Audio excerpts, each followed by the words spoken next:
We've got some running back question marks. Quarterbacks, yes or no. Wide receivers, a few that we're going to talk about because bienvenidos. Welcome to the Injury Prone Podcast. This is Jorge Martin. Hey, to my side, mi compadre, Dr. Edwin Porras, mi amigo, ¿cómo estamos? Bien, unmuted, ready to go. We're going to talk about Austin Ekeler, Saquon Barkley, Deshaun Watson. We're going to hit all those guys. Estoy listo, mi amigo. Vamos. Todo listo. Well, you know what? Since the running backs have so many question marks right now, we're going to start with Austin Ekeler. That ankle has made him miss 2 games. There's talk that he's going to miss a game, that he could play limited practice, but with the bye week in week 5, does it make sense to sit him this week and possibly beat the Raiders anyway, and then have him even healthier for week 6? It does. To me, it does make sense. But what coaches will do and teams will do versus what they should do is almost never lined up. And you see that with injuries too. It's the same thing with injuries. So on average, what you see is running backs with a high ankle sprain since 2016, they typically miss 0 games or they miss 3 games. Their average missed time is 2 weeks. So in theory, Austin Ekeler could come back this week, but we probably wouldn't see a 100% Austin Ekeler. So in addition to that, you see about an 86% production sort of average relative to his average. He would see probably about 86% of that. The other thing is you have to look at the human side and the team side. Like you said before we started recording, I don't know if it makes sense that they bring him along. The flip side is Austin Ekeler's watching what's going on with Josh Kelly. Austin Ekeler knows that the team needs him. They need somebody to give some sort of spark out of the backfield. And we all know Austin Ekeler at this point because he's so active in the fantasy space. It just seems like Austin Ekeler wants to be out there, and he tweeted a picture of himself back at practice. Again, it seems like he's going to give it a go or at least try. I would lean towards if he is active, you have to put him in your lineup. I don't think it makes sense to sit him, but don't expect anything spectacular from him. I think that a couple touchdowns are really going to save you on the day. But if he's active, you have to start him. I think that it is what it is. 93% of running backs since 2016 who have practiced during the week and after a high ankle sprain, they go on to play. So only 2 exceptions exist. That's Saquon Barkley, who we'll get to in a minute, and Alvin Kamara. Those 2 guys are the only exceptions who practiced for a week, waited, and then practiced again and came back the following week. So that's sort of what I have on Austin Ekeler.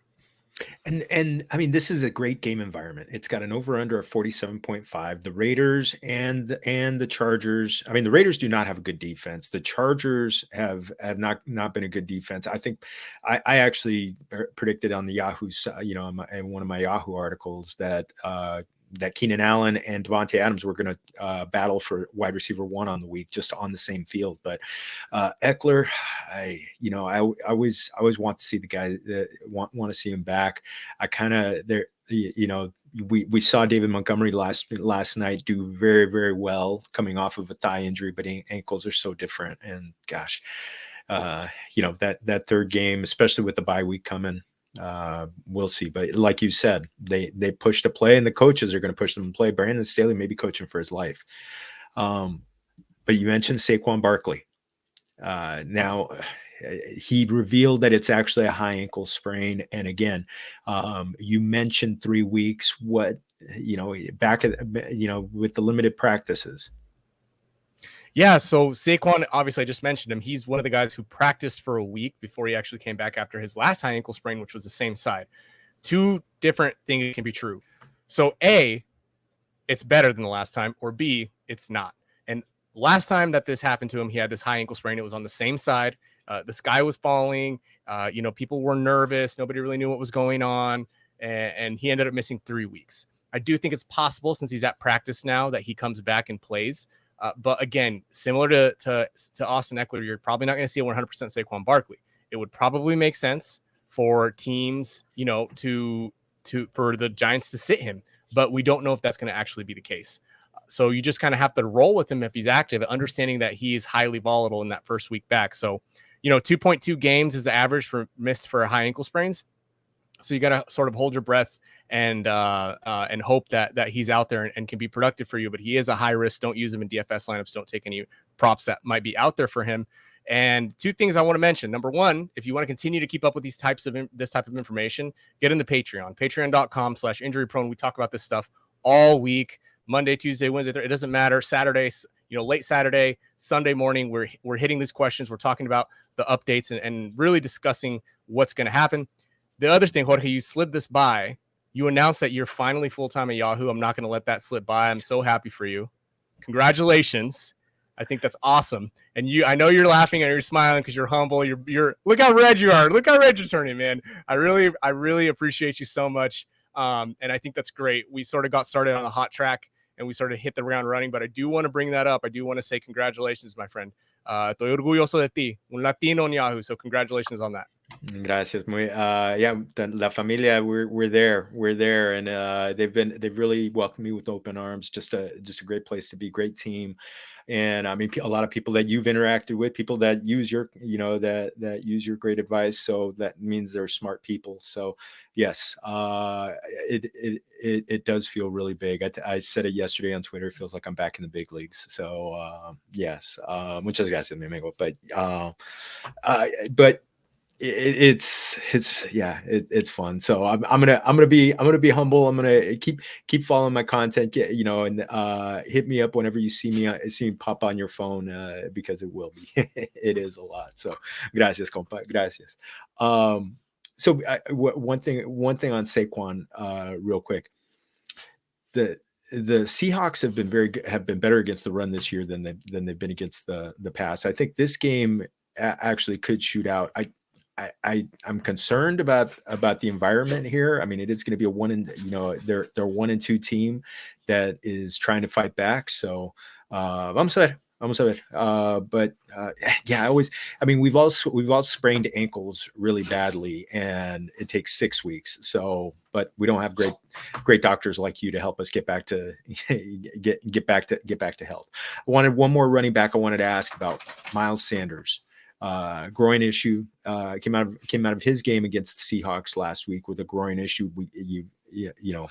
We've seen these before, and you've talked about the groins being something that can linger. Is this a concern for you? So this is only a concern because if I remember correctly, this was an issue for Miles Sanders in the preseason. So he does have this history of soft tissue issues. He has seen, a larger workload now that he's in Carolina. He tends to play through these things. If he were a little older, it might be a concern, but you do want to be careful with these. You don't always see recurrences with groin injuries, but they can get a little tricky. So if they overload him again, he could be at risk. He's a guy you just want to hedge a little bit, right? If you're thinking about putting Miles Sanders into, let's say 10 lineups, I would probably temper that, put him in like 7 or 8 lineups, right? You should always temper your expectations, but the injury and that isn't necessarily going away, something that's recurrent at this point, I would temper your expectations just a little bit. Okay. Well, let's go over to the quarterbacks. Okay, vamos a ver. All right, we're going to jump over to the quarterbacks right now, and Deshaun Watson is someone that has some concern around him and going into this game. What's kind of his outlook, because after his first good game in the NFL with the Browns? Yeah, so what you saw with Deshaun Watson is he sort of just shoved into a defender. It seemed like it's just general shoulder soreness, I assume, right? It could be an AC joint issue. It could be, a stability inside the joint issue. There's no real telling. There was a tweet that said Deshaun Watson threw a few passes, and then walked over to the athletic trainer. So he might be listed as, as a limited participant today. This is something to monitor through Sunday. Because when you have a guy who is having these types of issues through the week and you see that they're limited at practice, this could turn into a situation where if he plays, he's highly volatile because he could re-injure it if it's that bad. But if he's a surprise inactive, then you're going to have to get him out of your lineup. So this is another great reason to be in the Patreon. I promise you, it's not just analytics and numbers and data. It's also just keeping up with the information and understanding, knowing what's going on with your players at a high level, staying ahead of the competition. Trying to snag waiver wire claims when all these things happen. So you're going to want to get in Patreon. Again, I don't want to be too publicize it too much. Like, I think it's fun. We have a small group in there. The smaller group keeps it fun. But again, if you want to be competitive and serious, patreon.com/injury prone. Stay tuned for more on Deshaun Watson, because honestly, right now it is up in the air. It's a 50-50. We'll see what happens. Yeah, and that's a tough one. And that's a game where they're going up against the Baltimore Ravens, where it's just, I mean, two very good defenses that are going to be going up against each other. They're going to need everything they can out of Deshaun Watson. It's I think Deshaun Watson was drafted low enough that that you might have a good backup, and I think you're going to consider that backup very much. I mean, maybe you have Kirk Cousins, who's very much a play this week. There's even the possibility. I mean, Baker Mayfield. Well, it's a tough game for him this week. Maybe the player we're about to talk about in a second. So let's talk about him. Jimmy Garoppolo. He's got played through the game, and then was diagnosed with a concussion afterward. Again, this is something it's such an individual thing. Kind of prognosis from your end. Yeah, so a very individual thing, sort of like you said. Every person, every human goes through the concussion protocol at a different rate. We do know that he was a DMP Wednesday, limited practice today and Thursday yesterday. So he's on a good track so far. He hasn't had a setback from our understanding. He hasn't cleared protocol, but he hasn't had a setback.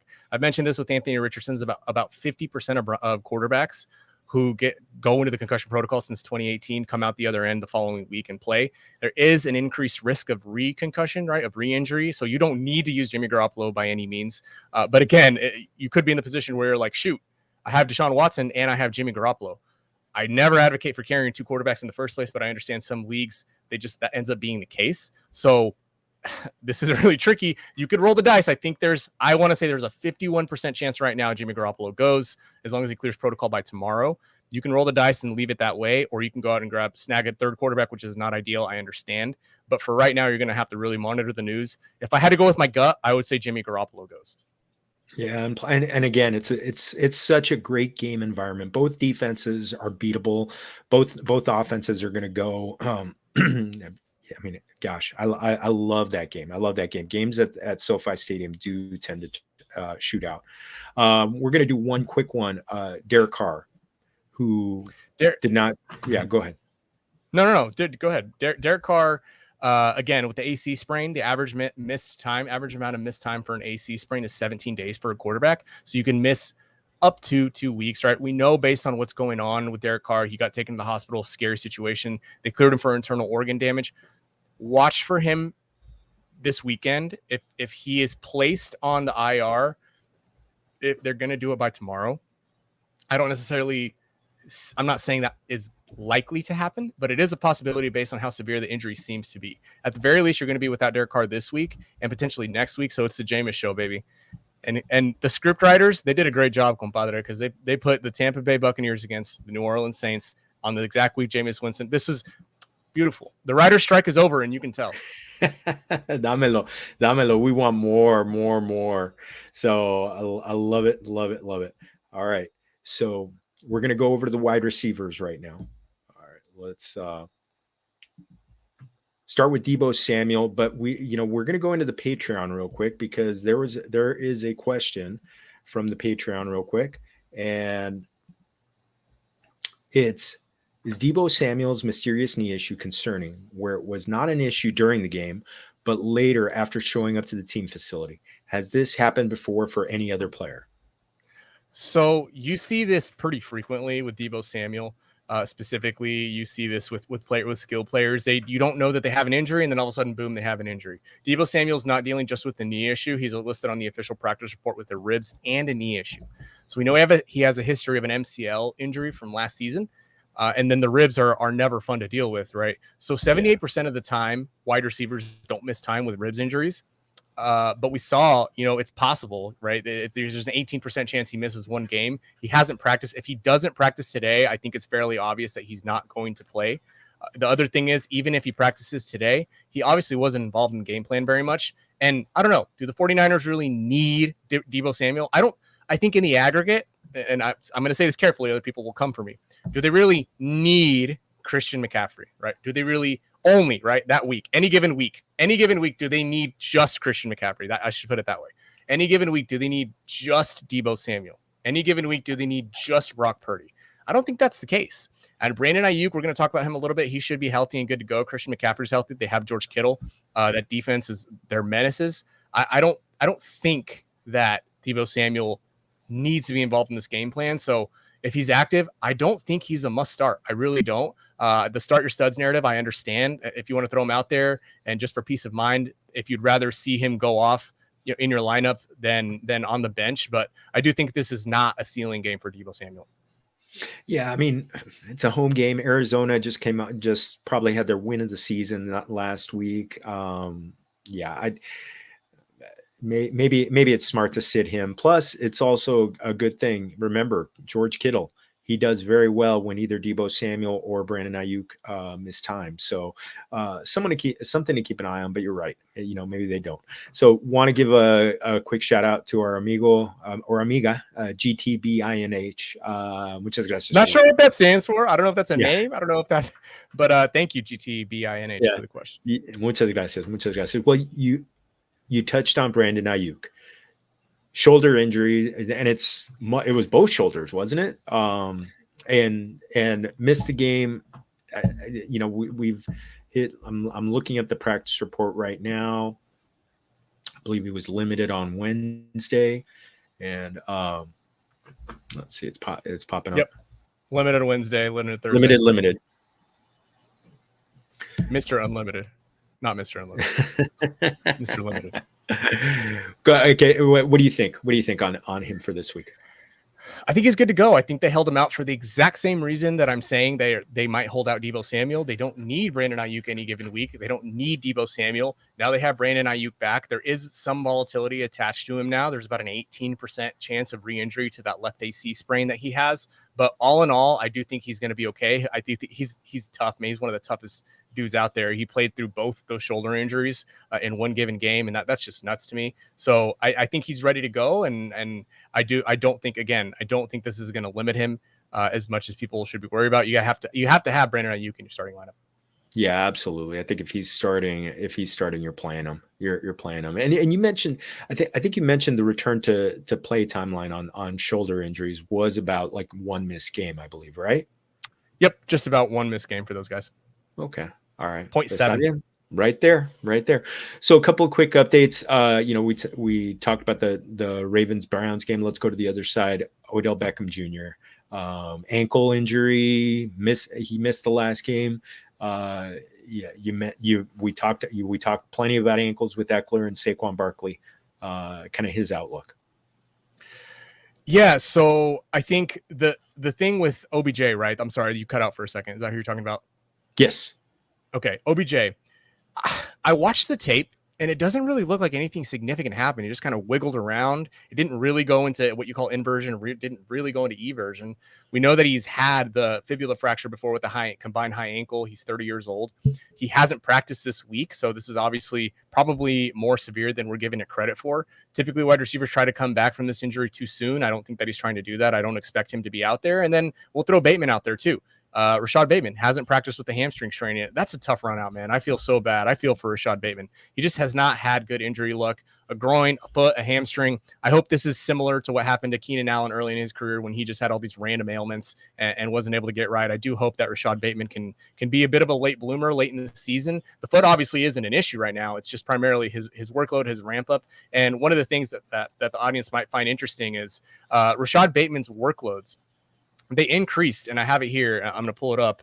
I know we're on a time crunch here, but I do want to pull it up because this is an interesting phenomenon that I think most people should be generally aware of is when your wide receivers specifically start running a lot harder routes or they start, they start ramping up. This is why it's so important, right? And from weeks 1 through 3, Rasod Bateman snaps, they were 40%, 60%, and 69%. And then you see his routes run went from 48% to 53% to 65%. So that steep ramp up, which I assume was because OBJ was out, probably is what did him in for this hamstring strain. So again, watch your workloads when you have those receivers. I really hope he can get back in less than 1 week. Same thing. If the Deontay Johnson's injury didn't seem as severe and then they ended up placing him on the IR, watch for Saturday. Hopefully they don't place him on the IR and he can be back in the average time frame, which is just about 1 to 2 weeks. Any other players you're keeping an eye on for this weekend? No, man, really, it's just primarily Derek Carr, obviously watching for the IR. Mm-hmm. Deshaun Watson, don't really know what's going to happen there. Again, get in the Patreon. That way you can stay up to date on all this news. Kareem Hunt, ribs and groin issue, right? That's a guy that you really have to watch because if he's out, that's obviously says a lot for Jerome Ford. And then we should get Justice Hill back. He's limited in practice on Thursday. As long as he can get through, then he will be out there and probably take some work from Gus Edwards, who we also expect to be out there as of now. So again, there are so many guys, man. I'm looking at this list right now. I mean, Marquise Brown was a late ad. Treylon Burks was just ruled out. Cordero Patterson is on there. If you're Ian Hartitz, you want to hear about that. There are a ton of guys out there that are, Jonathan Mingo. All these guys are in the Patreon. Updates on them constantly. Joe Burrow's off the injury report, whatever that means. So, I'm doing for the podcast audience. I'm doing quotation marks off the injury report for Joe Burrow. So yeah, man, get in the Patreon. Make sure you follow Jorge at Jorge Martin 17 at FB Injury Doc for me. But you know how this ends, Jorge. If you don't have any other guys, you need to give a tequila, a taco truck, or a dulce, or un postrecito, something Mexican culture that the people can go out and see or taste. Oh my goodness. Well, tequila, I shared with you on Twitter last week, my primo for his son's 21st birthday, little Fortaleza, which was now one of the things. And we told my nephew, it's like, this is a sipping tequila. This is not a shooting tequila. It's like that, but then he's 21. He had to shoot it down. And we're like, no. This is to be savored. So to me, that's the big thing. Savor your tequila. Drink good tequila. The bad stuff, put it in a margarita. But though I will say, if you put top shelf stuff in a margarita, that does make for a good margarita. You'll get those are get dangerous too because you don't taste it. Those get dangerous. Exactly. You just want to keep drinking it. It's like, right. My goodness. Oh, yes. Y para ti? I think I said cimarron last week, right? Yeah. So the other thing, they're called conchas. For the audience uninitiated, they're called conchas. Yes. Google CONCHA, or you can say Mexican CONCHA. Google it. And you'll see exactly what they are. And they are magnificent with a little cup of coffee, right? They go really well. They're a nice little breakfast. They're not too sweet. Right, they're kind of airy and fluffy. I love me a good concha. You can have chocolate or strawberry are the primary ones, but other than that, any type of Mexican bread, all over it. Oh, strawberry, the strawberry. Oh yeah, Avena agrees. I don't know if you can hear. Avena agrees. She's barking. A little cafecito. Love it. Oh well, hey, we're getting you ready for week 4, familia. Oh, amigos, amigas, this is awesome. Again, make sure you're getting into the Patreon, patreon.com/injuryprone. You find him at FB Injury Doc. You find me, Jorge Martin 17. Hey, let's get ready. Get ready to win. Vámonos.